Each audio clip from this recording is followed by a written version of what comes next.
Hey folks, Colin here from Sumthins Recording, and today I want to show you how to use limiters when mixing drums.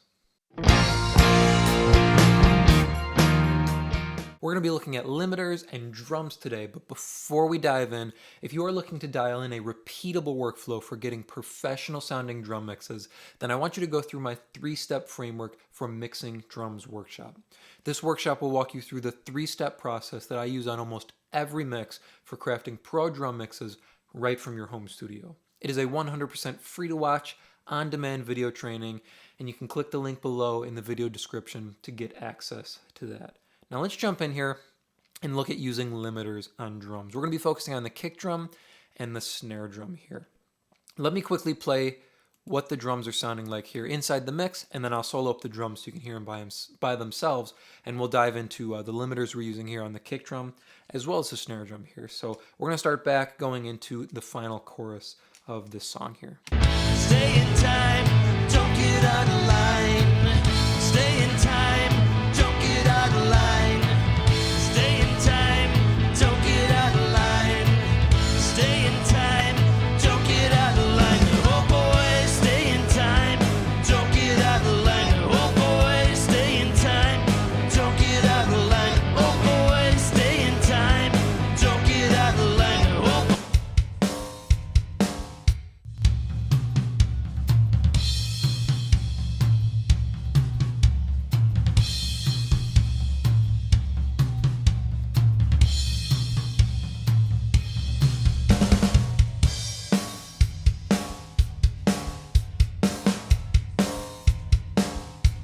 Let's look at the kick drum here first. So let me solo up the kick drum here.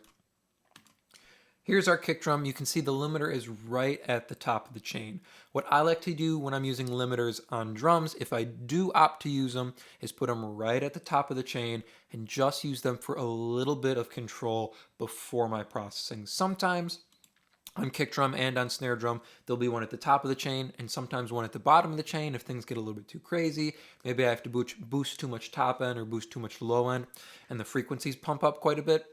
Then I'll throw one at the end of the chain. But usually what I'm doing here is just putting a limiter right at the top of the chain. So before the kick drum hits any EQ, any compression, and I do any kind of boosting with it, I like to have the kick drum feel very consistent and very controlled. You can see here if we zoom out and look at this kick drum, it's pretty evenly played. It's very well played. We had a great drummer here, but there's still some peaks here that jump out. Obviously, he hits the kick drum a little bit harder in some places. So that's where our limiter is coming into play here. It's just going to tuck these big peaks down a little bit so our kick drum is more even going into our EQ and going into our compression here. I have it set at about -9.5. Sometimes I'll have it set down at -12. That's the max this ceiling will go down to. But I like to keep it around -9 because that's usually where I want my kick drum sitting on the meter here, and I like to have a little bit of control so I don't have to push the volume fader above 0 here. And you can see we had to go a little bit above 0, but that's okay here. I'm pushing some volume in, so it is doing the compression that I want, and I like to shoot for anywhere between 2 to 3 dB reduction. Anywhere over 3, and it starts to be a little bit too audible on the way in, and that can be exaggerated by any kind of EQ and compression you put in down the line. But all that to say here, let me hit play on our kick drum. You can see the amount of reduction and hear what we're doing with our limiter here on just the kick drum. So watch these bigger peaks here and see how we get a little bit of control.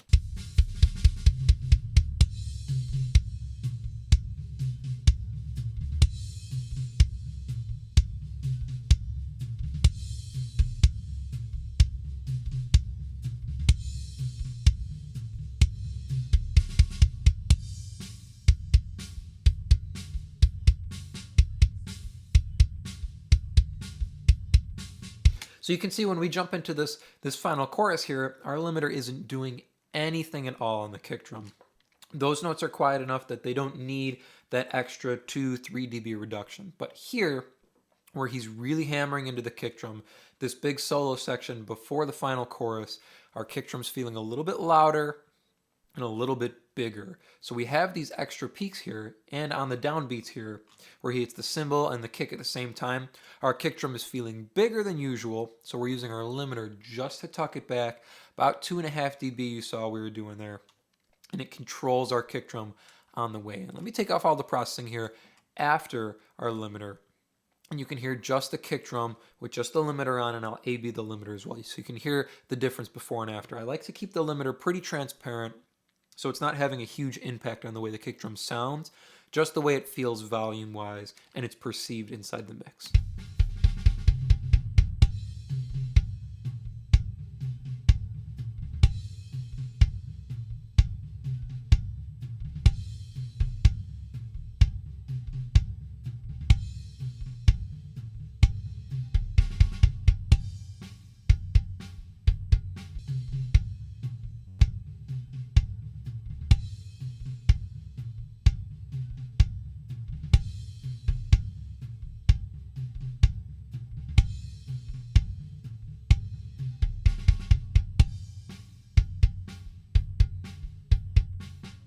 You can hear we get some extra volume boost. That's because I'm pushing in using the threshold here. So I'm pushing volume into it about a dB, negative 1.2. So we're pushing up about a dB and a half here into the ceiling because like I said, I don't like to pull the ceiling down so far because then I have to pull the kick drum fader up farther above zero, and that's just a visual thing for me. I like the fader sitting around zero. So I like to put the ceiling around -9 usually if I can, and then I use the threshold to push harder into that ceiling to get the 3 dB of reduction that I want. And as you heard there, it's pretty transparent. You don't notice when I throw the limiter on. Anywhere over about 3 dB reduction, if you move up to like 4 or 5 dB reduction, when it does hit that amount of reduction, you start to hear it a little bit, and sometimes you can get some little clicks and pops that aren't too nice to hear. We'll throw the rest of the processing there back in on our kick drum, and let's move over to our snare drum here. So we're going to be looking at this final chorus here. Same kind of thing we're doing with our snare drum. Now, more often than not, I do end up having a limiter at the end of the chain too on the snare drum, but this drummer was very, very controlled. You can see looking across the track here, our snare drum is pretty evenly hit across the board. And that was the nice thing about the drummer on this project. Very even and very consistent. So we didn't need that much limiting on the way in. Just the one I keep at the top of the chain here. And you can see we're doing about 2.5 dB reduction there. So we'll take a listen going into this final chorus section, and you can keep an eye here to see the amount of reduction we're doing. Our ceiling's at -10 here, so a little bit further than the -9, but you can see we're pushing about the same dB and a half in as well here. So take a listen and notice the amount of reduction we're doing.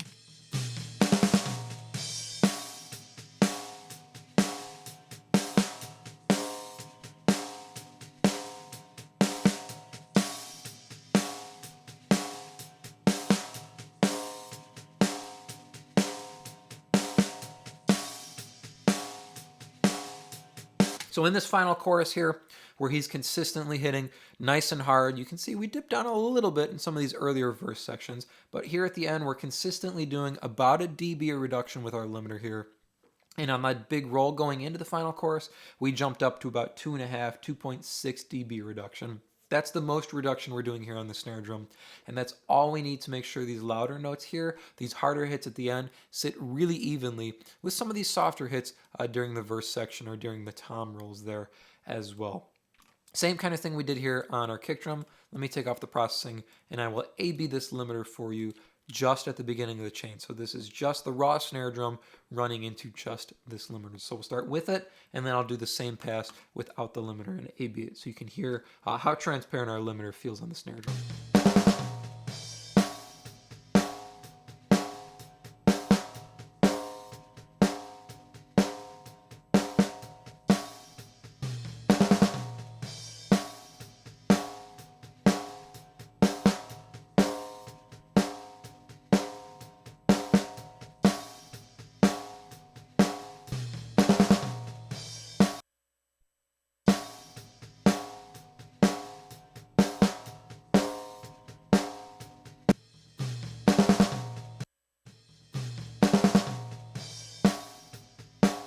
For me, sometimes I don't even like to go above 3 dB reduction on the snare, especially on the snare drum because it is so attack oriented right off the bat, especially if you have a drummer that's hitting really, really hard, and sometimes with rim shots as well. If you go above 3 dB reduction, with the limiter, you start to hear like an emphasis on the click on the front end of the snare drum, and it doesn't feel right. It feels very poppy and very attack oriented, and that's before we do any EQ and any compression. So I don't like to hear any kind of clicks or pops on the snare drum. And with the limiter here, it may just be the limiter inside of Studio One, the stock limiter as well. But if you go over about 3-4 dB reduction, especially on snare drum, but on kick drum as well, you start to get some artifacts, so some clicks and pops on those bigger notes that push the limiter too hard. It helps to have the release set back. You can see on the snare drum, I have the release set at 100 milliseconds, and the same thing here on our kick drum. If you have the release really fast as well, you'll start to get some artifacts if you do push the limiter harder. You can push the limiter a little bit farther with the release back because it's a little bit slower on the let go. It takes some more time for the limiter to let go, and it feels smoother when it's all the way up and really, really fast. You can see if we dial all the way up. A 1 millisecond release is super, super fast and super, super aggressive, and you'll hear that on the back end of your snare drum. So let me take all the processing off on both our kick and our snare, and I want to A-B it for you going into this final chorus. So this is raw kick and raw snare, and I will A-B with and without the limiters. You can hear how transparent we keep things with the limiters, but you'll hear the effect they have on the drums as well.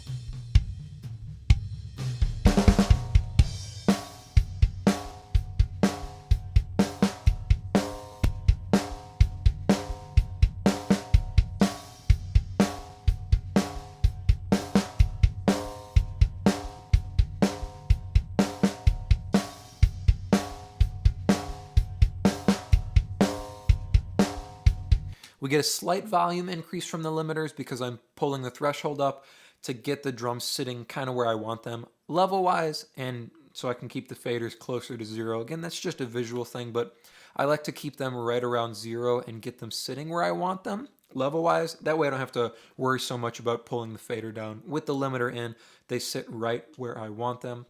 So we get that slight volume increase, but the overall tone of the drum doesn't change very much. Just using about 2 to 3 dB limiting right on the front end of our kick and our snare drum to get them sitting a little bit closer to where I want them inside the mix volume-wise before it even hits my EQ and before it even hits the compression inside the mix.